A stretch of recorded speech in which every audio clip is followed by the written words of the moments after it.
Women, getting, teased and whatnot. queer, The pain and the highs and the lows. feminine archetypes, Self-expression. and masculine identified people to be Do this. that is we in isolation There's always a stigma that comes along with it. and it has changed. So this work is an effort to create connection.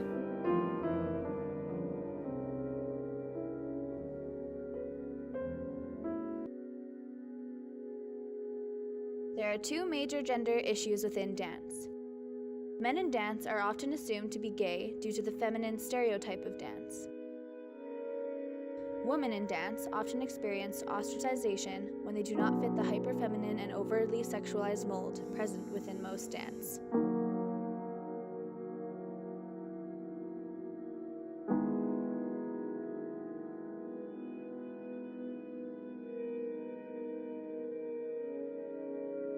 Here are some specific reasons why these are issues.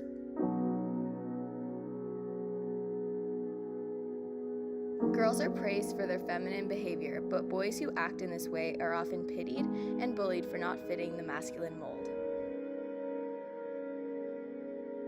There are negative cultural and psychological effects on male youth because, unlike athletic sports, dance does not promote the ideals that are present within the male stereotype. Even with all the bullying and stuff, if I went with soccer, that would have been the case.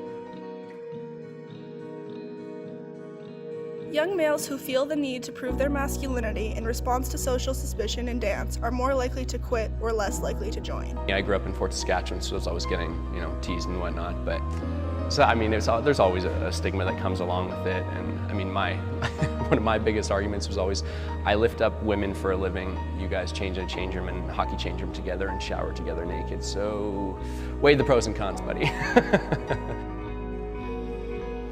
Dance involves presenting, evaluating, and correcting one's body to help it conform to cultural feminine ideas, not just performance.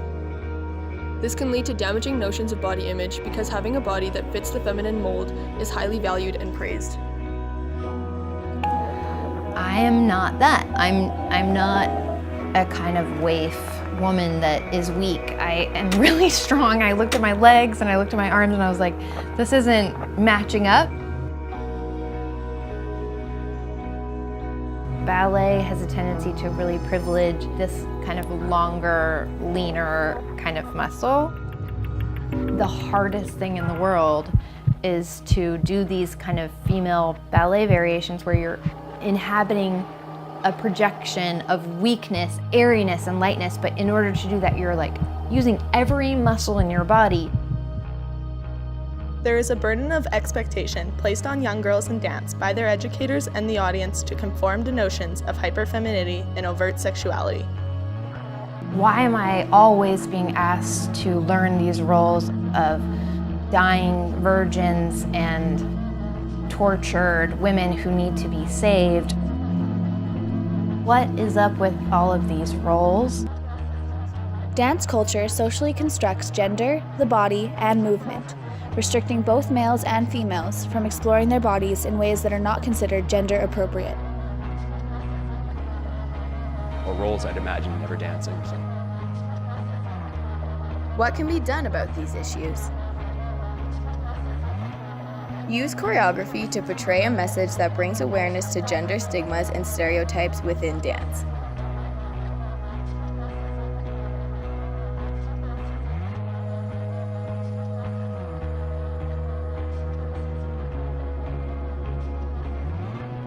Implement less sexualized choreography and costumes for girls in dance.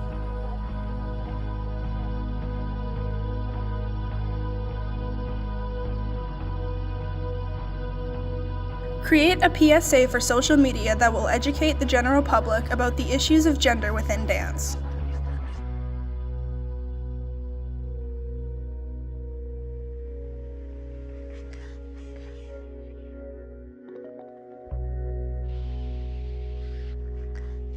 Implement a program similar to You Can Play to educate school-aged kids about the consequences of gender binaries related to dance.